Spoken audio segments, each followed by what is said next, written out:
Está começando mais um Entre Chaves, o seu podcast de desenvolvimento de software. E hoje estamos revisitando um episódio super importante que gerou e vai gerar muita conversa ao longo do próximo ano, que é sobre cibersegurança. Se você já ouviu, aproveite para relembrar os insights e anotá-los para colocar em prática. E se essa é a sua primeira vez, prepare-se para entender como se prevenir e aprender com as dicas práticas do nosso convidado. Isso aí, se tem alguém que pode sanar essas nossas dúvidas, né? É o nosso repetido Pedro Dantas. E aí, pessoal, cai de volta outra vez. Meu nome é Pedro Dantas, eu sou Head de Segurança aqui na DTI Digital e é sempre um prazer estar aqui com vocês para poder falar um pouquinho sobre esse tema que eu amo tanto.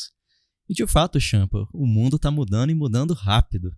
É isso aí. Então, acho que para introduzir o tema, né? Eu acho que a gente pode começar, inclusive, com uma pergunta na linha do que a gente já estava falando, né? Tem muitas novas ferramentas de IA, tem muitas opções para a gente usar.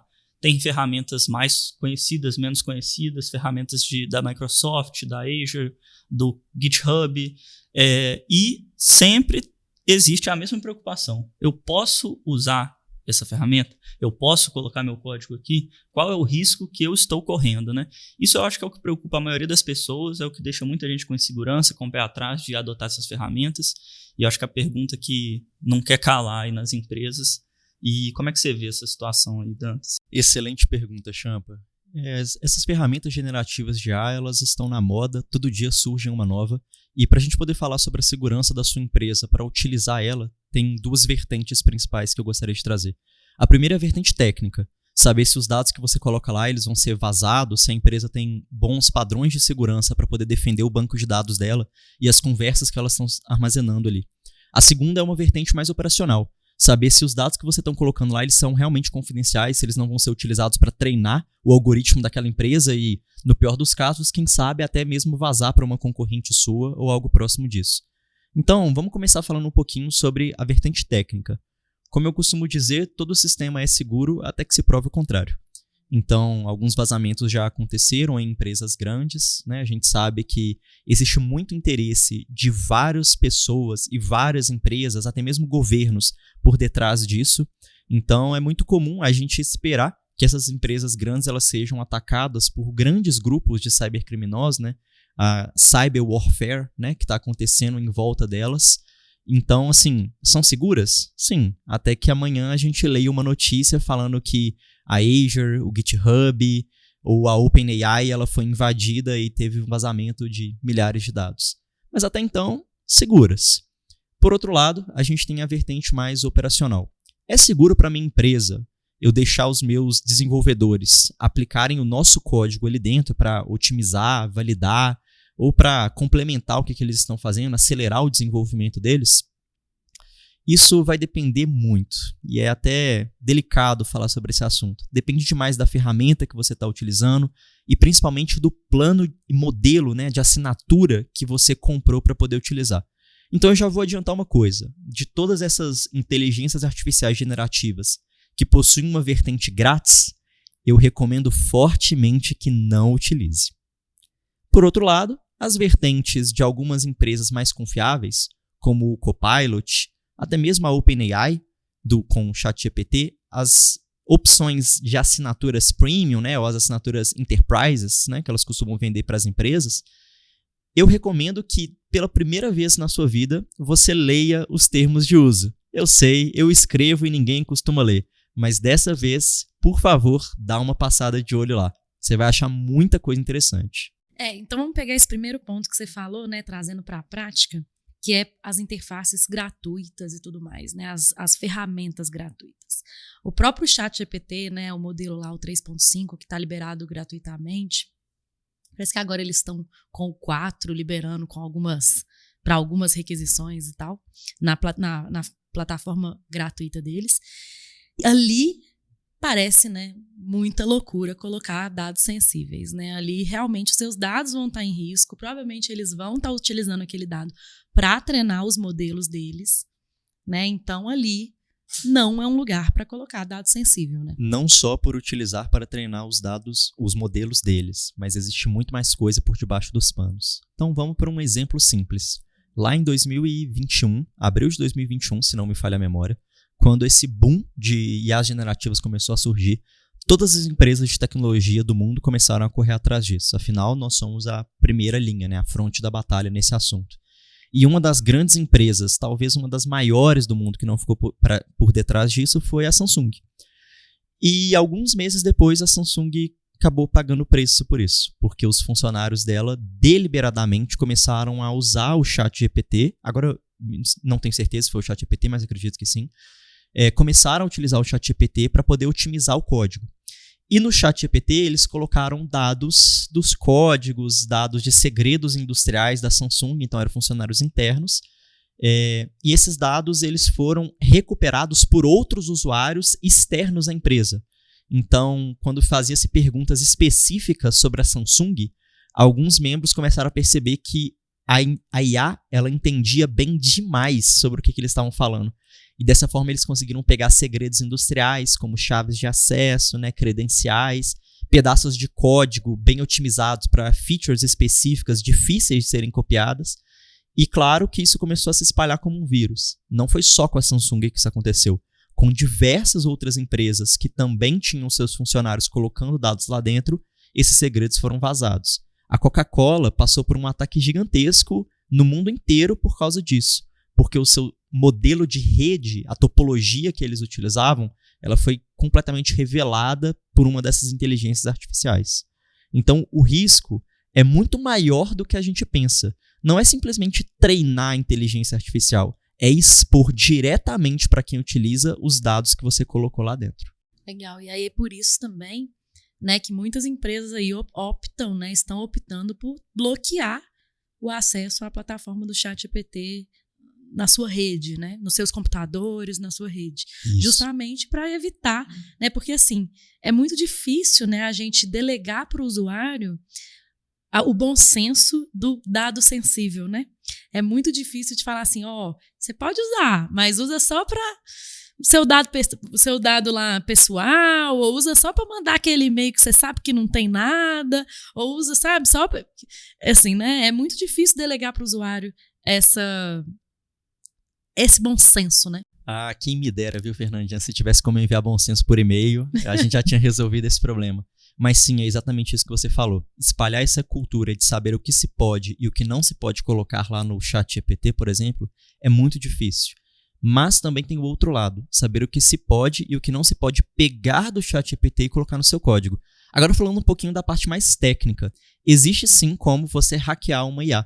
Entenda que o ChatGPT 4 ele foi treinado com 1 milhão de vezes mais dados do que o ChatGPT 3.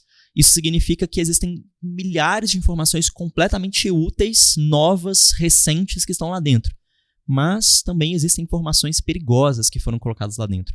E uma das maneiras de você hackear uma inteligência artificial é atacando o machine learning, né? O core, o coração das IA generativas modernas. Quando você passa informações falsas para elas, você pode fazer com que, ao responder uma pergunta específica na geração de um código, ela também consiga te responder não só a feature que você precisa, mas com uma vulnerabilidade específica que você quer que seja criada. Então, o dev, confiando na inteligência artificial para resolver o seu problema, ele copia o código que ela cospe, né, aquele snippet que ela produz, e cola no seu próprio código, na sua máquina, sem saber, por inocência, que está criando uma vulnerabilidade proposital ali dentro. Mas esse caso aconteceu? Esse caso aconteceram várias e várias vezes. Mesmo? Legal isso. Interessante de saber, né? Porque assim, a gente trata as IAs como copilotos, né? Mas quando a gente é muito júnior, a tendência é realmente de, eu tenho às vezes pouco senso crítico daqui do que tá certo, o que não tá, coloco no meu código. Mas por isso que eu acho que é extremamente importante, né? Até um dos princípios assim que a gente deveria utilizar quando a gente usa IA é de realmente sempre validar, porque a IA ela não vai, pelo menos por enquanto, né, não está nos substituindo, né, ela está nos complementando. Então ela é um assistente. Tudo vai muito do contexto, né, que a gente está falando para ela. Um exemplo que eu gosto de dar para poder exemplificar essa situação é, se você tiver problema de CORS no seu código, Cross-Origin Resource Sharing, e tiver não conseguindo conectar ali o seu back com o front, por exemplo, a primeira resposta que você vai ter no Google jogando o seu erro é um Stack Overflow falando: coloca o cabeçalho de CORS com um asterisco. para liberar tudo, né? O asterisco é o coringa ali, então permite tudo. Isso resolve o problema? Resolve, né? Mas cria diversos outros, porque afinal o CORS ele é um cabeçalho de segurança que não deveria ser negligenciado. Mas aquela é a primeira resposta do Google, é a que resolve o problema. E isso foi respondido por um humano. O mesmo vai acontecer com a inteligência artificial. Ela vai ser baseada em estatística, em dados. Se aquela resposta que os humanos mais respondem, vai ser a resposta que ela vai passar para frente também. Então, às vezes, ela vai ser contaminada, às vezes entre aspas, às vezes sem as aspas, contaminada de propósito por atacantes, para que no momento em que a pessoa procure um snippet de código, ela seja infectada dessa forma. Da mesma forma que a pessoa que buscou no Google como resolver o problema de CORS. São novos riscos de segurança que a gente está sujeito, né, a passar. Mas até falando um pouco antes do que a gente estava falando sobre licença Enterprise e licença gratuita, né? Esse é o tipo de coisa que, né, a gente está sujeito a correr no dia a dia no momento de codificação, né? Mas a parte de compartilhamento de código de privacidade, o que muda na prática quando a gente fala do plano Enterprise? Eu posso me sentir mais à vontade de compartilhar esse código ou não? Excelente pergunta. E aí, antes de dar minha resposta, lembrando, isso varia de ferramenta para ferramenta, ok? Mas, no geral, os planos Enterprise, eles não executam o fine tuning com a resposta dos seus usuários. O que significa que você tem uma camada de segurança extra. Não porque ele não vai compartilhar as informações ou porque tem uma diferença no código, pessoas mais especializadas para fazer aquilo. Não. Mas simplesmente porque não ter o contato aberto com a internet significa que ele não está sendo poluído por aquelas milhares e milhões de requisições que são feitas diariamente. Então, sim, você tem uma camada extra de segurança. Além de que a base de dados usualmente é separada das demais. Então, você pode ter um fine tuning específico para a sua conta, para a conta daquela empresa. O que significa que, no pior dos casos, mesmo que alguém coloque um dado extremamente sensível ali dentro e outra pessoa consiga recuperar, vai ser uma pessoa da própria empresa. Claro, ainda existem seus problemas, mas diante das limitações, é muito menor do que qualquer pessoa de fora da empresa recuperar aquele dado. E aí a gente volta no que você falou dos termos de uso, né? E da importância que até então a gente lia muito pouco. Mas acho que as empresas, no geral, elas estão tão levando esse assunto tão a sério que realmente, assim, elas estão mesmo lendo, entendendo um pouco mais sobre posso utilizar isso aqui ou não posso utilizar isso aqui, né? Qual é o real risco, assim, na balança que a gente está correndo quando a gente usa esse tipo de ferramenta? Assim, vale a pena para uma empresa investir, usar e correr tipo, algum risco usando essas ferramentas? Ou seria algo que a gente ainda precisa evitar? Qual seria a sua opinião? Assim? Tá. Minha opinião ela é muito voltada para a parte da segurança, né? Eu acho que fora da segurança a empresa tem que testar. Testa, vê se os seus funcionários se adaptam, se faz sentido para eles, né? E por aí vai. Mas agora falando sobre a parte da segurança em si, tomem bastante cuidado. Entenda que se você está colocando a propriedade intelectual ali, o que pode acontecer com ela? Se você está divulgando uma informação sensível, o que pode acontecer com ela? Pense bem antes de utilizar se você tem condição de treinar os seus funcionários e de aplicar uma cultura em cima deles para evitar que eles compartilhem dados desnecessários para a inteligência artificial. É claro que daqui para frente, a porcentagem de desenvolvedores que utilizam IA vai ser cada dia maior. E mais cedo ou mais tarde você vai ter que se adaptar para esse mundo. Mas se adapte sem pressa, com cuidado, no seu ritmo, leia os termos de uso e entendam as coisas que podem estar em risco. A exposição de seus dados sensíveis, alguma vulnerabilidade criada pela própria inteligência artificial dentro do seu código, tenha suas etapas bem definidas para que você evite esse tipo de problema. Utilizando com cuidado, com clareza, assumindo todos os riscos e criando etapas para poder mitigá-los, eu particularmente não vejo problema. Inclusive, só até a favor.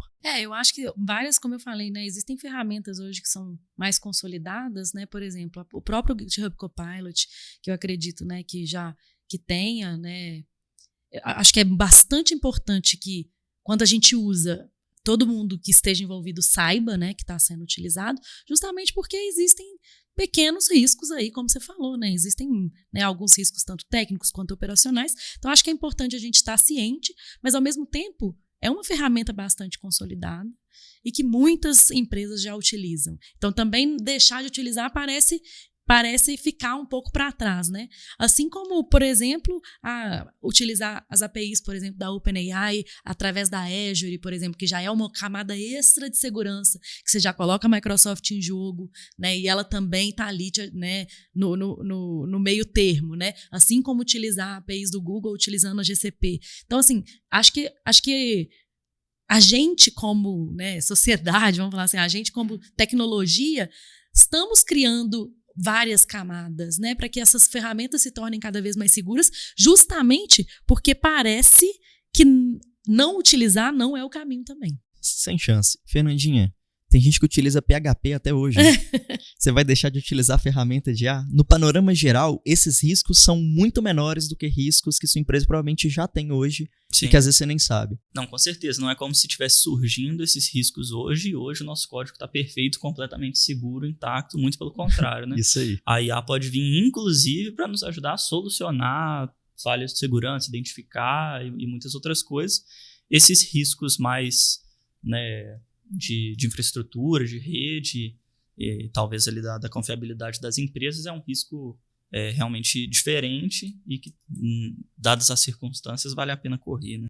Tem um outro, né? Você falou, Dantas, vários dos riscos, aí você mencionou alguns riscos, né? Da própria empresa ser hackeada, de utilizar os dados para treinar os modelos, de expor os dados, né, que a gente colocou lá para outras pessoas.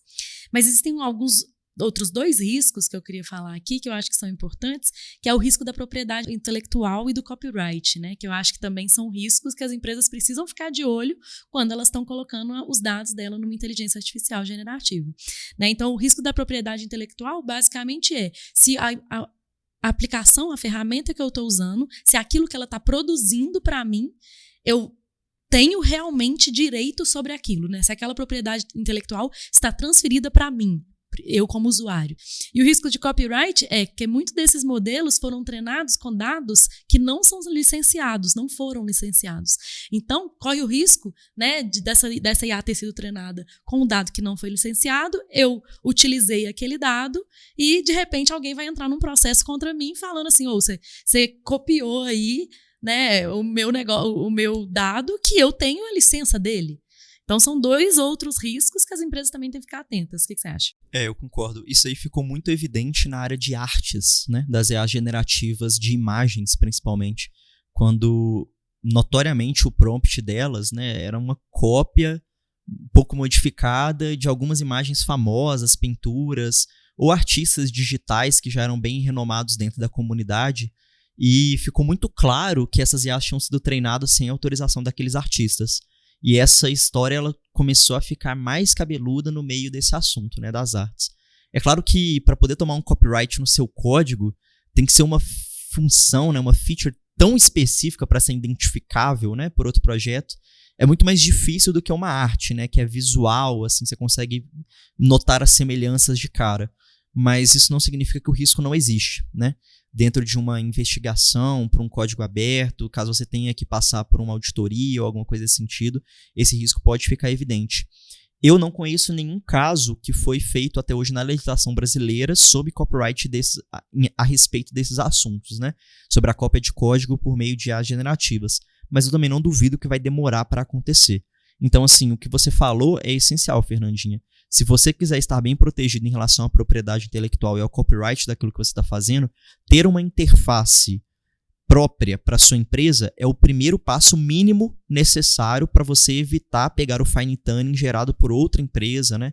Gerado por outra pessoa que inseriu propriedade intelectual ali dentro e replicar ela dentro do seu código. Mas isso não significa que você está 100% protegido. Eu volto falando naquelas coisas das ferramentas mais consolidadas, né? Assim, claro que tem muita... Outro dia alguém brincou isso comigo, né? Ferramenta de IA hoje tá igual o framework de front-end no passado, né? Todo dia surge uma aí que a gente fica querendo experimentar. Mas, claro, né? Eu sou totalmente a favor da experimentação, igual você falou, com muito cuidado, né? E eu sou bem a favor também da utilização dessas ferramentas consolidadas, igual eu falei, né? O GitHub Copilot, utilizar as APIs por dentro das nuvens, né? Das Big Techs, aí eu acho que já cria uma barreira um pouco maior, né? Aqui, por exemplo, na DTI, a gente tem a gente tem acesso, por sermos parte do grupo da WPP, de uma ferramenta que a gente consegue acesso a esses modelos de forma segura também. Então, acredito que é uma outra forma também, né, da gente lidar e acessar esses modelos e realmente conseguir colocar as nossas informações dentro dele, né, sejam sensíveis ou não, sempre, né, compartilhando com os clientes dos riscos que existem. Mas, enfim, só reiterando, né, a gente fica indo e voltando, né, tipo assim, gente, peraí, tenham cuidado, mas peraí, também... porque realmente a gente está vivendo um negócio que a gente nunca viveu antes, né? E você falou muito nesse comentário agora sobre a questão do copyright mesmo, do que a gente está produzindo para essas ferramentas, né?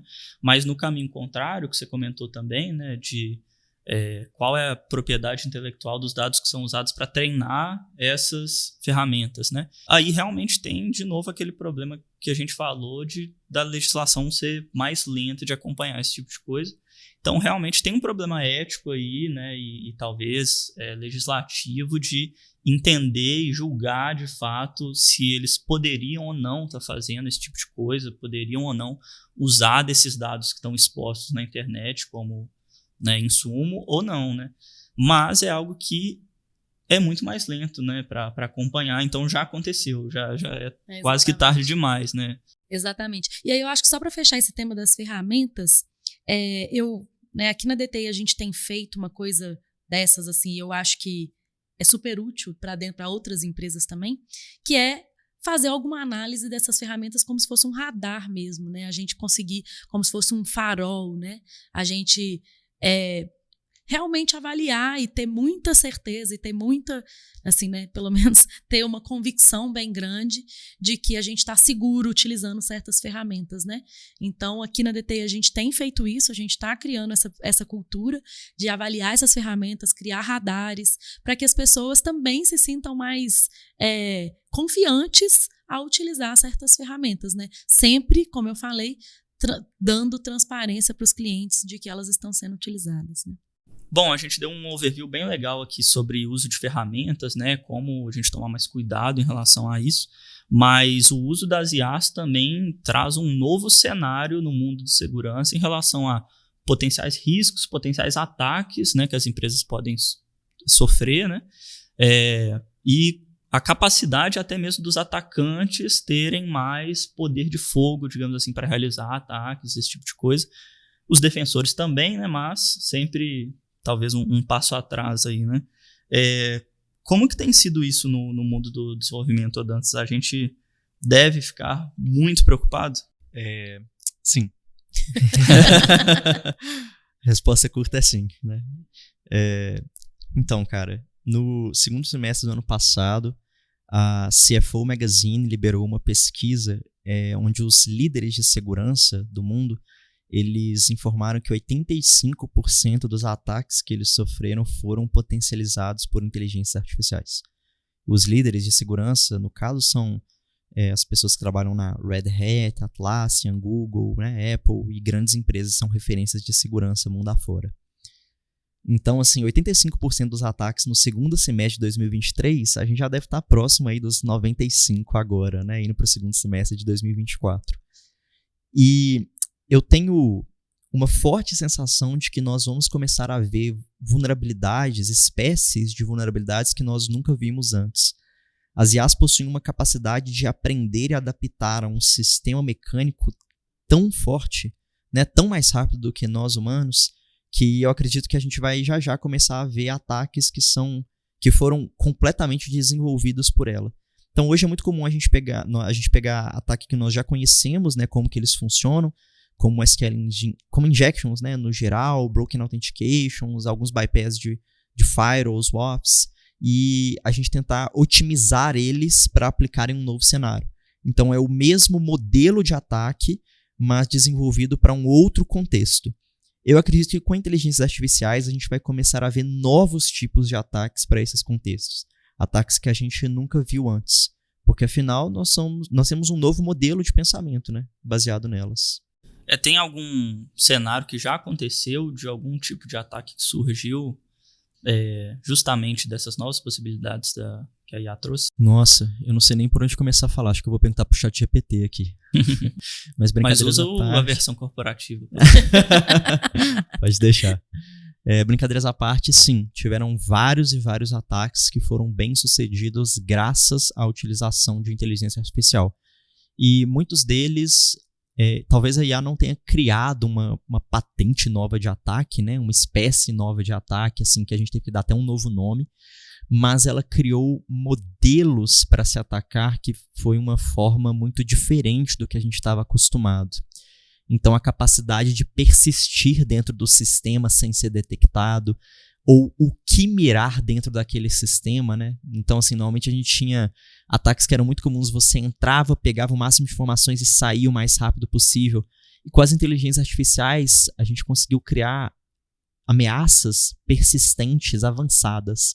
E aí, para quem é do mundo da segurança, sabe exatamente o que é essa sigla que eu falei, né? O APT, Advanced Persistent Threats.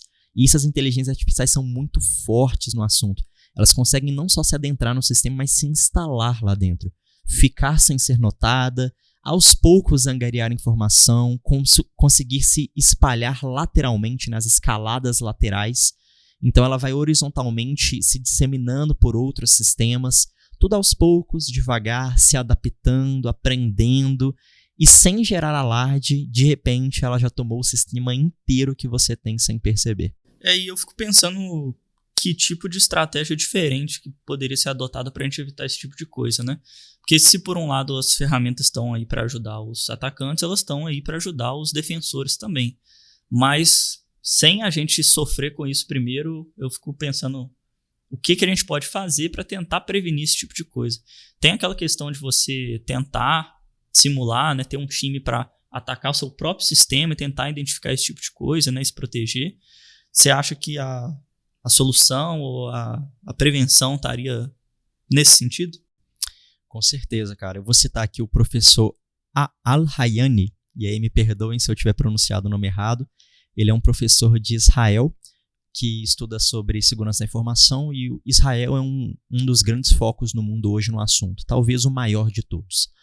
E ele demonstra para a gente como que as inteligências artificiais elas já estão sendo utilizadas para poderem prevenir de ataques. Um dos estudos muito interessantes que esse professor produziu foi a capacidade das IAs identificarem ataques de negação de serviço distribuído, ou o famoso DDoS. Hoje em dia, DDoS eles são muito efetivos porque a mitigação é difícil. Você, no geral, acaba impedindo usuários legítimos de acessar o seu site na tentativa de impedir usuários que são atacantes.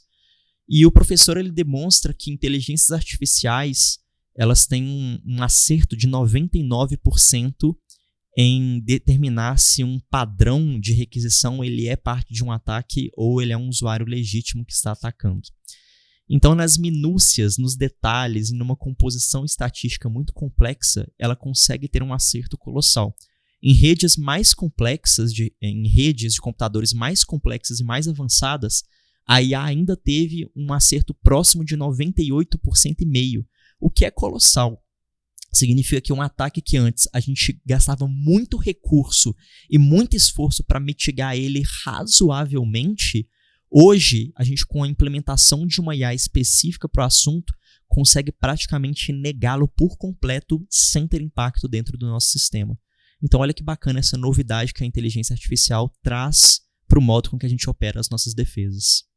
E como que as empresas, né, de forma prática, assim, como que elas podem surfar e, vamos falar assim, extrair esse potencial das IAs, né, para defender melhor os seus sistemas? Bom, um dado fresquinho é que hoje 20% das empresas utilizam inteligência artificial para suas defesas.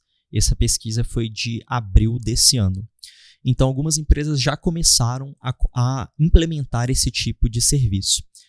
Como especificamente fazê-lo, você tem duas opções. Você pode desenvolver isso na mão, fique à vontade para desenvolver na unha, ou você pode contratar alguém que já tenha isso implementado. É mais comum você utilizar a inteligência artificial em ferramentas que nós já conhecemos, que nós já temos implementadas dentro dos nossos processos. Como, por exemplo, ferramentas de análise estáticas, dinâmicas, análise de composição de software. São ferramentas que nós já utilizamos no nosso dia a dia, mas que são potencializadas por inteligência artificial.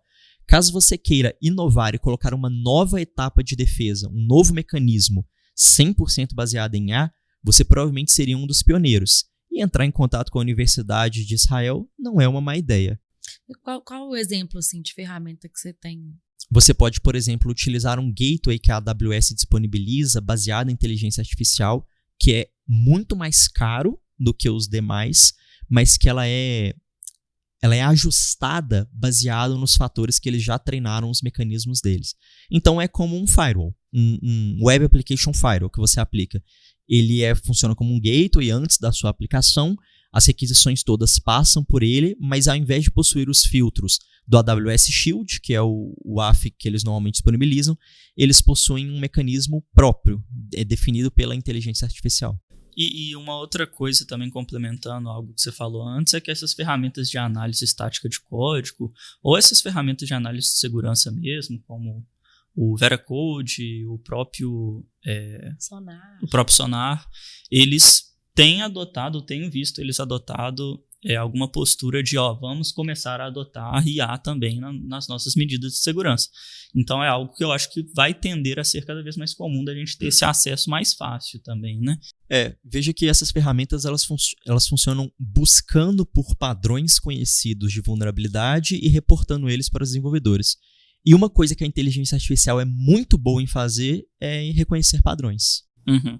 Então, até aproveitando esse gancho, né, algo que eu já ia perguntar. No final das contas, esse saldo de atacante, defensor aí no mundo novo da IA, ele é positivo ou negativo para nós, pessoas de bem aqui? Acho que essa eterna corrida aí de gatos e ratos, né, ela vai continuar para sempre, só que agora a gente entra numa nova etapa. Eu acho que em pouco tempo ela vai ser extremamente positiva, já que as ferramentas para defesas baseadas em inteligência artificial vão ser muito mais numerosas do que as ferramentas para ataques. Afinal, desenvolver uma ferramenta dessa não é nada barato e nada fácil. Você precisa de boas cabeças pensantes ali atrás e de muitos recursos destinados a essa produção. O que faz sentido quando a gente fala sobre ferramentas de defesa, afinal pode ser um bom modelo de negócio para poder vender isso para várias empresas interessadas. Em compensação, o outro lado, desenvolver uma ferramenta de ataque, você precisa ser patrocinado para isso, seja por uma grande empresa interessada no seu concorrente ou por unidades governamentais, que é o mais comum e é o que acontece hoje em dia. Então, no geral, eu acho que o balanço vai ser positivo. É legal esse ponto de vista, né? Porque essa questão de volume de informação é justamente o que a gente trata quando a gente fala de treinamento de IA, do que ela vai sugerir e tudo mais. E se hoje em dia a gente tem muito mais softwares e estratégias expostas aí de defesa e ela é treinada por isso, né? Talvez é algo que continue acontecendo, né? Então... a única injustiça desse mundo todo é que quando você está defendendo, você não pode se dar o luxo de errar nenhuma vez.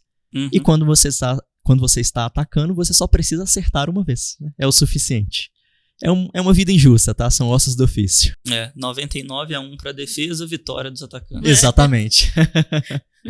Eu não sei se chama assim, se é jailbreak que chama nas IAs, mas é porque a gente viu lá no início alguns prompts maldosos, né, para convencer a IA de fazer algo que ela não era suposta para fazer, né?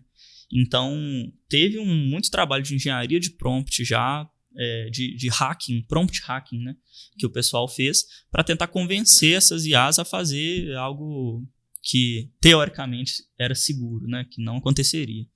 Então, eu acho que esse é um novo tipo de cenário de ataque que pode acabar acontecendo. Queria saber como que isso tem se desenrolado hoje em dia, assim, entendeu? Então, assim, se o Sam Altman estiver me ouvindo aí, ó, o CEO da OpenAI, por favor, libera minhas perguntas aí pro ChatGPT, cara. Eu juro que é para trabalho. Mas brincadeiras à parte, de fato, as inteligências artificiais, elas possuem, ou pelo menos as públicas, né, mais famosas, elas possuem uma camada de defesa de linguagem natural para evitar responder esse tipo de questão, né? Então, é muito comum a gente ver algumas até brincadeiras aí, né? Falando assim, nossa, minha avó vai ficar muito triste se você não me passar a receita de um napalm, né? E aí ele vai lá e passa. E, de fato, existe esse tipo de defesa para a linguagem natural, evitar de você passar esse tipo de informação, mas também existem os famosos engenheiros de prompts aí, né? Que estão sempre de plantão para poder produzir esse tipo de jailbreak. E é muito comum, tá? Isso acontecer. O próprio Sam Altman, né, citando ele aí novamente, ele já falou que para as próximas versões ele vai contratar pessoas especialistas para ficar especificamente treinando a IA para não responder esse tipo de pergunta. O que é um pouco contraditório em certos assuntos, né? Assim, é difícil. É claro que assim, a receita de napalm eu tenho certeza que não vai deixar sua avó triste.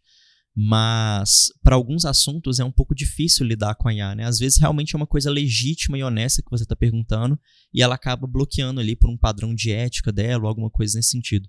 Eu não vou entrar nesse assunto aí sobre ética e moral, não vou deixar isso para os gregos. Mas sobre o treinamento desses prompts, vai ser a mesma pesquisa, vai ser a mesma corrida de gatos e ratos, né? Então, de um lado, eles vão tentar a todo custo bloquear esse tipo de obtenção de informação, e do outro, a galera vai continuar tentando fazer os prompts para os jailbreaks. O que eu me pergunto se não seria mais fácil simplesmente filtrar o conteúdo que a IA é treinada, né? Afinal, por que sua IA sabe a receita para o napalm, né? Não era mais fácil não ter ensinado isso a ela? Difícil, complexo, polêmico. Beleza, com isso a gente fecha, né, nossa discussão sobre esse novo universo, né, da segurança no mundo da inteligência artificial. Eu acho que tem muitos cenários aqui que a gente explorou, que são novos, né, que são novidade e que vão acontecer e mudar cada vez mais ao longo dos próximos anos, aí, muito rápido. Então é importante a gente estar atento a esse tipo de coisa. Muito obrigado ao Dantas, nosso convidado. Muito obrigado, Fernandinha, minha companheira de bancada imaginária.